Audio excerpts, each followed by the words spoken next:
निरंकार जी। आज जो सुकून का संदेश संतों द्वारा इस सत्संग में सभी ने सुना, हर कोई अपने जीवन के एक्सपीरियंसेस से वही बात रख रहा जो युगों युगों से ये भक्तों ने समझाया कि ये परमात्मा, ये एक सच चाहे किसी भी नाम से बुलाएं, और ये ही हमेशा रहा है भी और रहेगा भी। ये कायम दायम, ये एक ही सच है। बाकी सब कुछ आज कोई रूप में है, कल कुछ और रूप ले लेंगे। ये आज हैं, कल नहीं रहेंगे। सिर्फ एक यही सच हमेशा रहने वाला, ये एक स्थिर है जिसने अपनी जगह से नहीं हिलना कभी भी। और जितना नाता इस मन का इस परमात्मा को पहले जानकर फिर जीवन में लाकर इसके साथ रखेंगे, ये कनेक्शन, ये नाता इस परमात्मा के साथ इस आत्मा का बनेगा, तो वही आत्मा जिस जीवन में शरीर में जी रही है, वो जीवन हर पल सुकून में हो सकता है। और कैसे फिर ये भाव मन में जो उथल पुथल आती हैं, वो टेम्पररी चीज़ों का कोई परमानेंट असर नहीं होता। एक मन आनंद की अवस्था में होता है, सुकून की अवस्था में होता है। ये ब्लिस को एहसास करते हुए जीवन जीता है इंसान। एक सेइंग भी है अफ्रीकन कि When death finds you, may it find you alive। कि ये संसार में जब आपको जीवन आपका ख़त्म हो जाएगा, ये एक अंतिम श्वास आएंगे, तो ये मौत भी आपको जीवित पाए। कि कैसे हर पल में जीना, लिविंग इन एवरी मोमेंट वाली बात, कि हर पल में जो जीते हैं इस एहसास में रह के, तो वाकई ही वो पूरन हर पल को जी रहे हैं। फिर उनको ना बीते हुए समय की एक यादों में डूबना या फिर आने वाले समय में उस एंटिसिपेशन में जीना, पर इस समय में क्या हो रहा है उसको पूरी तरह जीना। तो वो एक जीवित, वाकई ही जीवित है, जो परमात्मा से जुड़ा है, इस पल का पूरी तरह से उस पल में जीते हुए आनंद ले रहा है, भक्ति कर रहा है।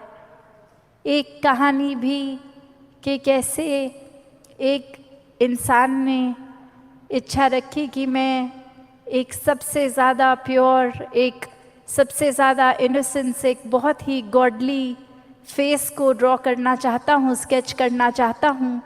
और खोजते खोजते एक बहुत ही प्यारा सा बच्चा मिला और उसको एक स्केच करना शुरू किया, और बहुत ही सैटिस्फाइड वो आर्टिस्ट कि इससे ज़्यादा तो एक दैवीय चेहरा हो ही नहीं सकता।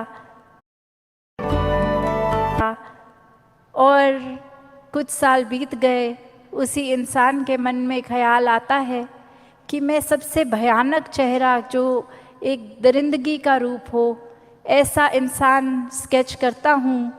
कोई एक जेल में शायद मिल जाए, क्योंकि वहीं पे सब क्रिमिनल्स की तरह एक सबसे बुरे कर्म करके आए होंगे, तो वहाँ वो चेहरा मिल जाएगा। और अब जैसे ही वो जाता है और एक वही उसको लगता है कि कोई तो फेमिलियर फेस है यहाँ, इस इंसान को मैं देख चुका हूँ। और वहाँ एक इंसान कहता है कि कैसे आपने तकरीबन 20 साल पहले, जब मैं एक बालक था, मेरा चेहरा स्केच किया था, और आपने कहा था कि बहुत ही पायस और इनोसेंस है इस चेहरे पे। तो आज यही चेहरा फिर आपके आगे खड़ा है। और अब वो आर्टिस्ट भी हैरान कि एक मेंटालिटी वाइज तो यही सोच के आया था कि एक बहुत ही खूंखार चेहरा मिल जाएगा, और वहाँ वही चेहरा जो बहुत ही नादानी रखता है, अभी भी बहुत ही इनोसेंस रखता है, वो दिख रहा है। और वो मान नहीं पा रहा कि इतना भोलापन होते हुए चेहरे पे ये कैसे कुछ गलत कर सकता है इंसान। और वही बात कि आज की भी हम अपने जीवन में झांकते हैं, एक कैसे अक्सर चीज़ों को जज करने लग जाते हैं हम कि ये हमारे मुताबिक ये चीज़ ऐसी है तो वाकई ही यही बेस्ट है, यही अच्छी है, ये हमारी प्रेफरेंस के हिसाब से बिल्कुल ठीक है, तो सबसे अच्छी यही चीज़ है। और वहीं एक हमारी डेफिनेशन या एक स्टीरियोटिपिकली हम कोई चीज़ किस तरह ढूंढ रहे हैं, वो उस जगह पर ना मिले, उस जगह कुछ और मिल रहा है, तो ये मन फिर से सोच में पड़ जाता है। ये ऐसे ख्याल आते हैं कि मैंने तो सोचा था यहाँ इस तरह का ये होगा, जैसे इस कहानी में वो भयानक चेहरा उस जगह पे ढूंढ रहा, पर वहाँ एक वो इंसान मिला जिसका चेहरा तो बेशक एक इनोसेंस भरा था, पर उसके कर्म वैसे नहीं थे। तो कैसे एक इंसान अक्सर हर चीज़ को बहुत जल्दी जज करने बैठ जाता है, एक नफ़रतों के कारण भी खुद ही बना लेता है कि कैसे हम एक इस वजह से किसी से नफ़रत कर लें, इस वजह से किसी को बेहतर मान लें, एक ये बायस्ड नेचर बनाकर उस तरह जीवन जीता है कि ऐसे तरह के लोगों में उठे बैठेंगे और ऐसों से तो हम बात ही नहीं करेंगे। एक बात यहाँ वही वापस आती है कि ऐसा अगर जीवन बिताएंगे तो बेचैन ही रहेंगे। इतना कुछ सोच विचार कर रखना पड़ेगा, इतने पैरामीटर्स बनाए हैं, तो उसमें फिट कर कर के एक खुद ही एग्जॉस्ट हो जाएंगे। तो इतनी थकावट, इतना मेंटल प्रेशर, ये कंधों पे बोझ लेना ही क्यों है?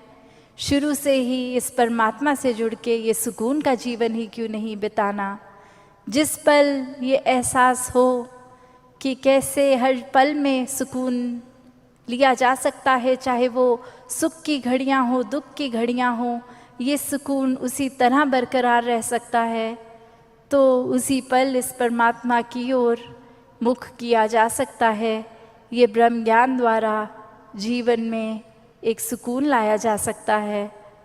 तो संतों ने यही हर समय समझाया, आज भी यही संदेश दे रहे थे कि ये श्वासों की घड़ियों ने तो ख़त्म हो जाना है, जीवन ने तो समाप्त हो जाना है।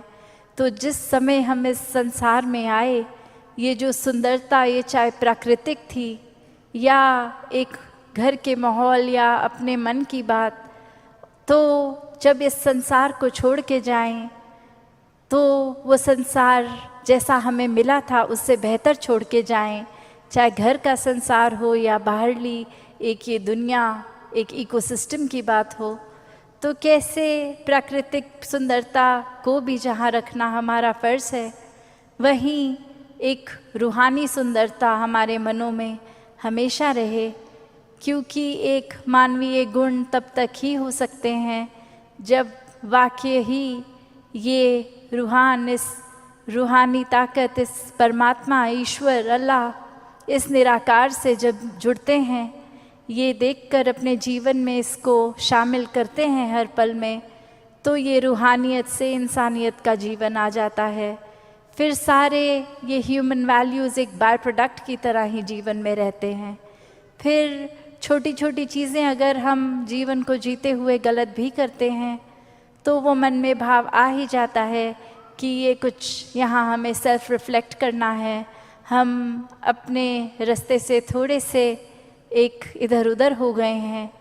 तो वापस ये संत प्रवृत्ति वाले ही होते हैं जो अपने अंदर झांक कर एक रीअलाइनमेंट करते हैं खुद की। हमेशा वापस ये नाता अगर टूट भी गया किसी वजह से परमात्मा से, एक डिस्ट्रैक्शन कुछ आ भी गई, तो कैसे वापस रीअलाइन करना है इस परमात्मा के तरफ, ये एक सच्चाई, इस हकीकत के साथ वापस जुड़ना है।